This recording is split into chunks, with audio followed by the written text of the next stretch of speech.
राम राम. मी advocate Ramesh Rajurkar, Nandigram YouTube चॅनलवर आपलं हार्दिक स्वागत करतो. हा दुसरा पार्ट आहे. न्यायाधीश पण आरोपी झाला. पहिल्या एपिसोडमध्ये लाईट गेली होती, त्यामुळं तो एपिसोडचा हा दुसरा पार्ट आपल्यासमोर दाखल करत आहे.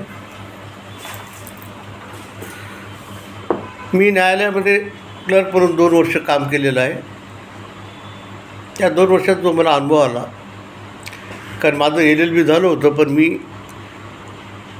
नोकरी जॉईन केली होती की न्यायालय जे कामकाज आहे त्याची माहिती व्हावी यासाठी.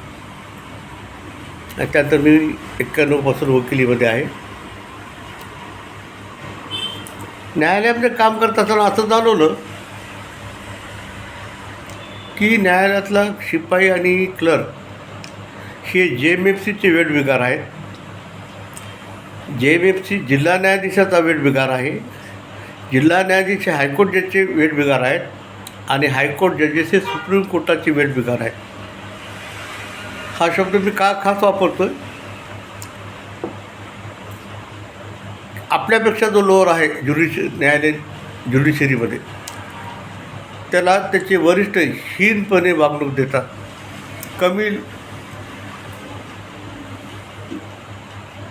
कमीपणा दाखवतात. त्याच्याबद्दल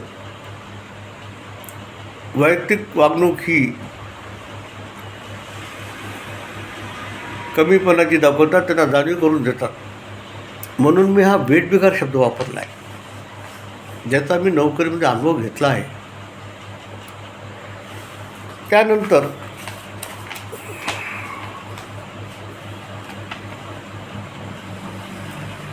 असे फार छोटे ऑर्डरचे प्रकरण असतात की ज्यामध्ये वारसा प्रमाणपत्र आहे.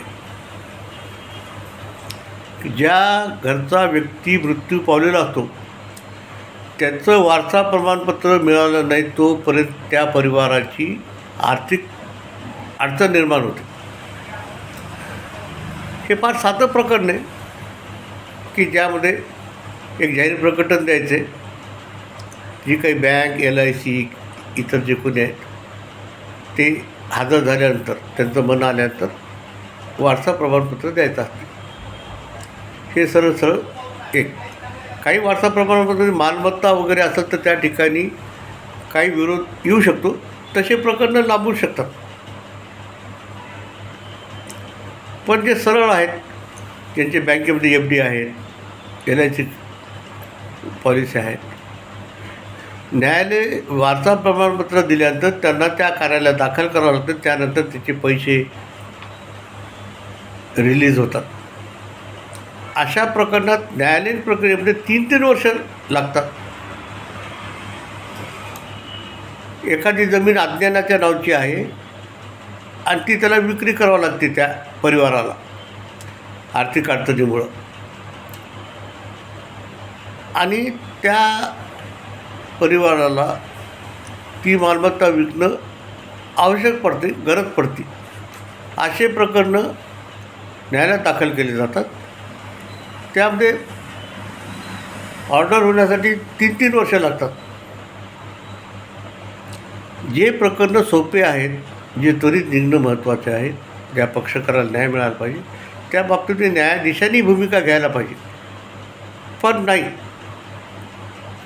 त्याला जनरल खटल्यासारखं तारखा देत वाढवत जायचं. त्यानंतर वकिलांची एक संघटना जी आहे, Maharashtra and Goa bar council. माझे वकिली 36 वर्ष झालेले आहेत. महाराष्ट्र अँड बार कौन्सिलनं वकिलांसाठी ठोस काही कार्य केलं आहे असं अजूनही नाही. या निवडणुकीमध्ये उभं टाकणारे हायकोर्टातले वकील असतात. ते वैयक्तिक लाभासाठी निवडणूक लढवतात, बार कौन्सिलचे मेंबर होतात आणि संपर्क साधून प्रचार करून स्वतःची प्रॅक्टिस वाढवतात. असं आजपर्यंतही महाराष्ट्र आणि गोवा बार कौन्सिलनं वकिलांसाठी काही ठोस कार्य केलं आहे असं काही दिसतं की वकिलांच्या हिताचं आहे. ही संघटना वकिलांच्या हितासाठी आहे, वकिलांच्या हक्कासाठी आहे. पण आजपर्यंत कोण्याही वकिलांना या बार काउन्सिलकडून फायदा झाला आहे असं माझ्या निदर्शनात तरी आलेलं नाही आहे. आता न्यायाधीशांना काय भरपूर पगार झालेले आहेत, लाखाच्या वरती आहे, सगळ्या सुविधा आहेत. त्यांना मिळणाऱ्या काही सुविधा पगार आहेत त्या मानानं ते तेवढं न्यायदान करतायत काय असं कधी याचंही मूल्यमापन व्हायला पाहिजे ना. की बऱ्याच ठिकाणी बऱ्याच खात्यामध्ये मूल्यमापन होतं त्याच्या कार्याचं. हे मूल्यमापन करण्याची आज वेळ आलेली आहे. न्याय जनतेच्या दारी आला आहे पण अजूनही न्याय जनतेला मिळालेला नाही आहे.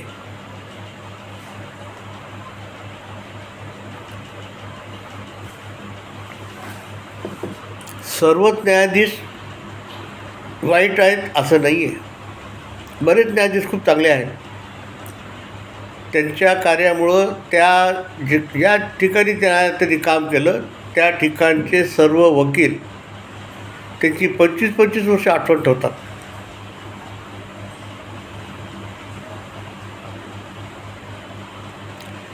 शंभर टक्के न्यायाधीशामध्ये 60% न्यायाधीश चांगले आहेत, 40% न्यायाधीश असे आहेत जिचं मी वरती वर्णन केलं आहे.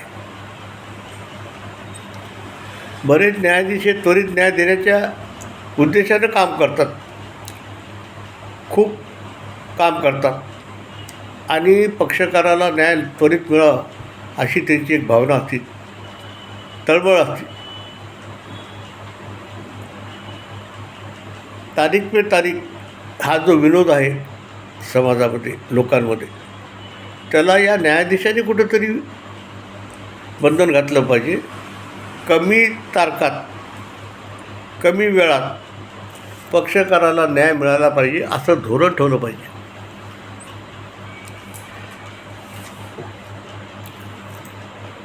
चंदेल यांनी आत्महत्या केली, खूप वाईट झालं, वाईटही वाटते.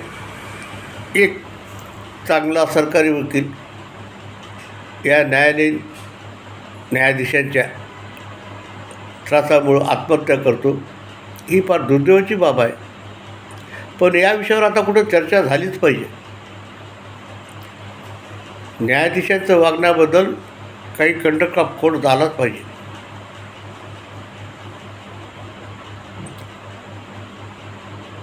ही प्रकरणं फास्ट ट्रॅक कोर्टात चालून लवकरात लवकर याचा निकाल लागावा. ज्या न्यायाधीशामुळं आणि ज्या क्लर्कमुळं सरकारी वकील चंदेल यांनी आत्महत्या केलेली आहे त्याची चिठ्ठी लिहून ठेवलेली आहे आणि त्यांच्या मृत्यूचे दोघंजणं कारणीभूत आहेत, त्यांना फास्ट ट्रॅक कोर्टात प्रकरणं चालून शिक्षा झाली पाहिजे. मी माझं मत आपल्यासमोर व्यक्त केलं आहे. आपलं मत माझ्या कॉमेंट बॉक्समध्ये द्या. जय श्रीराम.